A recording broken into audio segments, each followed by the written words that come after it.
Buenos días, chicos. En esta clase vamos a ver lo que son bioreactores, ¿sí? Hay de distintos tamaños, de distintos tipos, ¿sí?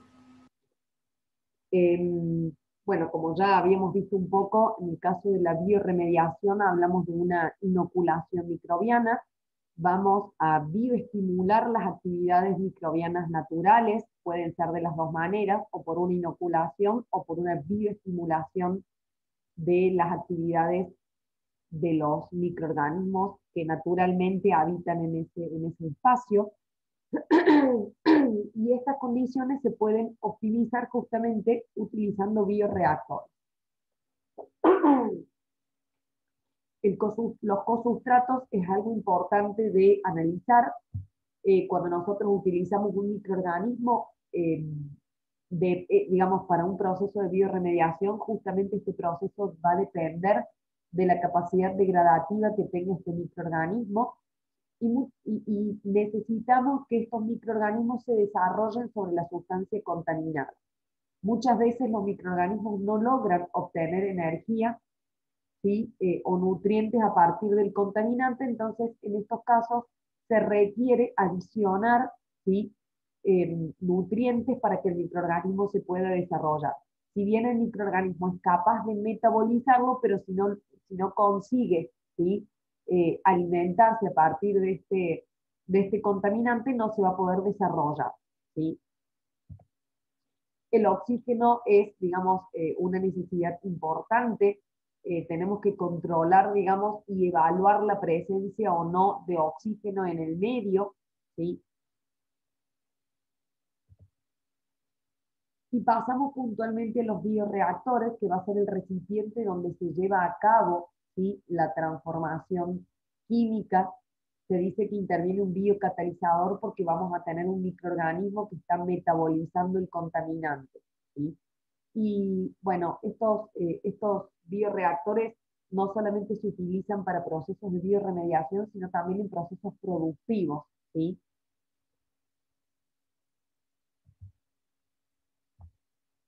¿Cuál es la importancia de un bioreactor? Bueno, en un bioreactor nosotros eh, podemos modificar todas las condiciones a nuestro favor, si todas las condiciones se pueden controlar, ¿sí? No es sencillo, en algunos casos se colocan bioreactores en serie, ¿sí?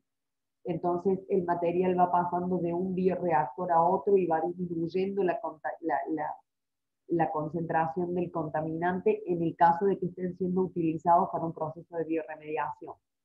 En general son cilíndricos, ¿sí?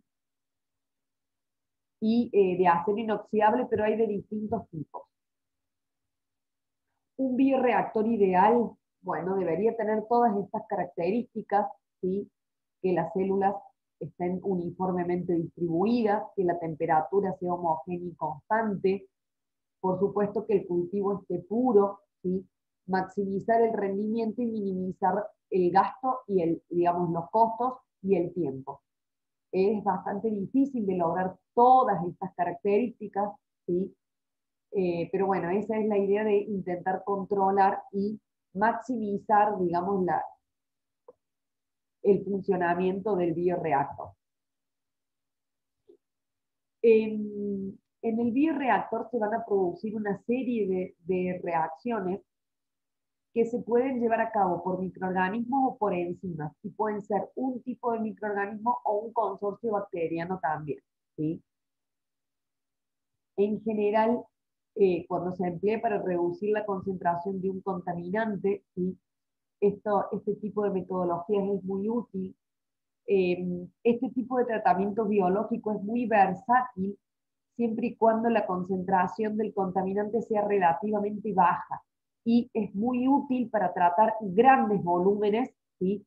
Pero que están contaminados con una contaminación, digamos, con una concentración no muy alta, ¿sí? ¿Cómo los vamos a clasificar? De acuerdo a la forma y el tipo de agitación, pueden ser mecánica o neumática, si requieren o no requieren de oxígeno, y de acuerdo a las fases, como homogéneos o heterogéneos. Y a su vez, también lo podemos clasificar por el tipo de operación, ¿sí? Si son continuos, semicontinuos o discontinuos. ¿A qué nos referimos con esto? Si el bioreactor está funcionando y permanentemente se va, digamos, hay una velocidad de flujo, entonces va ingresando material y vamos retirando material del mismo, o hay algunos tipos de bioreactores que se llenan, que se cargan, ¿sí? Y el contenido permanece constante, y en un determinado momento uno va chequeando, digamos, va haciendo muestreos, y cuando la concentración del contaminante es la deseable, se descarga el bioreactor. Y hay algunos otros especiales referidos fundamentalmente de estado sólido, ¿sí? Y fotobioreactores, ¿sí? Con respecto a la agitación, cuando hablamos de agitación mecánica, hablamos de motores que van a mover uno, puede haber uno o más agitadores. Esta agitación es continua y generalmente hay una inyección de aire por la parte inferior. Cuando hablamos de una agitación neumática, hablamos de los air lift, ¿sí? Y esta agitación se realiza por aire que es inyectado al cultivo, ¿sí? Cuando hablamos de bioreactores aerobios o anaeróbicos, obviamente esto va a depender del tipo de degradación que nosotros necesitemos y el tipo de microorganismo que tenemos en este bioreactor. En el caso de los que son aerobios, van a requerir un sistema de aireación. En general, tenemos múltiples organismos que trabajan en forma independiente y paralela. ¿Qué significa esto? Que muchas veces hay un consorcio bacteriano, pero si algún microorganismo no realiza alguna etapa, la puede realizar otro, y se van organizando, ¿sí? Ya vamos a ver el ejemplo digamos, el tratamiento de los fangos activados, ¿sí? Este tratamiento de fangos activados es muy utilizado, pero en general hay que decir que los sistemas aeróbicos, ¿sí? Finalmente vamos a quedar con un remanente que esa pequeña porción seguramente va a requerir de un tratamiento anaeróbico.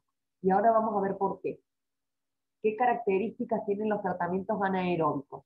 Bueno, por supuesto que deben cerrarse, porque no deben tener oxígeno. Se requiere de un mayor tiempo de residencia, es decir, que el material debe permanecer más tiempo en el bioreactor. Y acá viene la cuestión importante. Hay distintos organismos con pasos únicos de degradación. Entonces, muchas veces no es que un microorganismo puede, digamos, suplir la falta de otro. Se requieren de microorganismos muy específicos, ya que tienen capacidades de degradación únicas. Y por eso es que muchas veces nos queda algún remanente de un sistema aerobio que debe ser degradado por un sistema anaerobio, ¿sí? Con respecto a la biomasa, si tenemos biomasa inmovilizada o tenemos biomasa en suspensión. Cuando está inmovilizada es una forma de maximizar la retención de la biomasa, ¿sí? ¿Y qué es lo que se hace? Justamente se evita la salida junto con el efluente, ¿sí? Lo que se hace es inmovilizar la biomasa sobre un soporte. Pueden ser lechos fijos, es decir, un relleno, un soporte fijo que tiene todos los microorganismos. Puede ser un lecho fluidizado, en donde los microorganismos se adhieren sobre pequeñas partículas como arenillas o unas pelotitas o los anillos PAL que también vienen, pero este material, ya sea las partículas, los anillos o lo que fuera, están dando vueltas en el sistema, ¿sí? Por eso es un lecho fluidizado.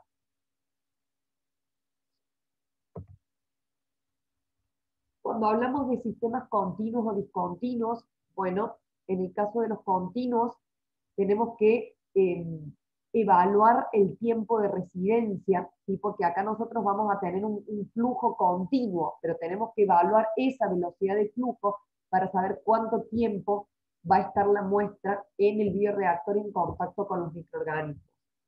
En general se llega a un estado estacionario, funciona a grandes escalas y no requiere de grandes instalaciones. Y ya vamos a ver a diferencia de los discontinuos. En los discontinuos, lo que yo les mencionaba recién, el reactor se carga y el proceso se desarrolla hasta que se haya completado justamente el proceso. Y uno puede decidir el momento de vaciado. En general suelen quedar residuos. Un ejemplo de esto es el compostaje, ¿sí? Son residuos sólidos y se le adicionan nutrientes y espesantes. Y en general acá sí vamos a requerir de grandes espacios de almacenamiento. Dentro de los continuos puede haber una mezcla completa o de flujo en pistón. Cuando tenemos una mezcla completa, el contenido es homogéneo, entonces se mezcla y el contenido, digamos, tiene las mismas características en todos sus puntos, es homogéneo, ¿sí? Y en el caso del flujo en pistón, operan de una manera que, digamos, llegamos a un régimen estable, lo que quiere decir que ninguna de las propiedades va a variar en, digamos, en relación al tiempo, pero en una posición dada, ¿sí? La temperatura, la presión y la composición van a ir variando en relación a la longitud del reactor, ¿sí? Porque se van logrando distintas concentraciones a medida que la muestra va avanzando, ¿sí? En el bioreactor. Es muy eficaz para el tratamiento de aguas residuales, ya que estas reacciones son directamente proporcionales a la concentración de los compuestos. Entonces va actuando y en los distintos puntos vamos a ir teniendo distinta concentración del contaminante, ¿sí? Otros tipos de bioreactores, lo que yo les mencionaba recién, el de los fangos activados, ¿sí? A ver, esto se utilizó desde siempre, ¿sí? Esto es histórico, la introducción de aire en aguas residuales puntualmente para reducir la concentración. Quizás en aquellas épocas en donde esto se realizaba, no sé si se conocía exactamente por qué se realizaba esto, pero justamente esto de introducir aire, con esto se promociona el crecimiento de los microorganismos que son aerobios, ¿sí? Y que se van a alimentar del contaminante, evitando a su vez el crecimiento de los microorganismos anaeróbicos. Entonces, esto de la introducción de aire se hizo históricamente fundamentalmente en aguas residuales para reducir la contaminación. ¿Cómo funciona? Bueno, el agua se va a mezclar con bacterias aeróbicas ya desarrolladas. Ya vamos a ver cómo. La mezcla se va agitando, ¿sí? Por medio de bombas. ¿Por qué se va agitando? Porque necesitamos que permanentemente los microorganismos estén en contacto con el oxígeno. Entonces la materia orgánica se va a ir degradando y va a ir floculando. Lo que se puede hacer es que, digamos, se puede obtener por decantación. Parte de la biomasa, ¿sí? Va a sedimentar y se va a devolver al tratamiento biológico. Por eso, por ejemplo, en este piletón, parte de esta biomasa se recoge, se sedimenta, y a esto le llamamos fangos activados. ¿Por qué? Porque esa biomasa tiene todos los microorganismos ya desarrollados, que son los que se van a mezclar con una nueva masa de agua a tratar, ¿sí?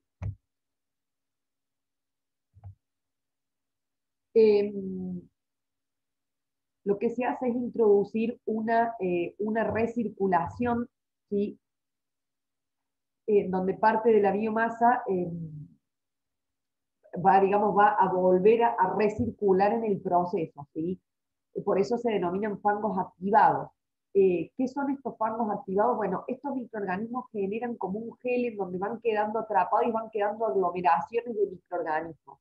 Esto es lo que se recoge y se vuelve a reutilizar.